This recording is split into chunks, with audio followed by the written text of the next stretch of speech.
You ask Tiger to solve. This deals with linear equations with one unknown.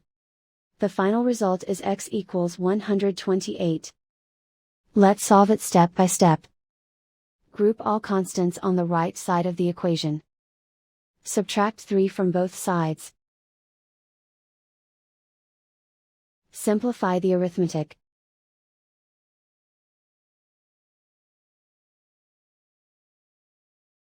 Isolate the x. Multiply both sides by 8. Group like terms.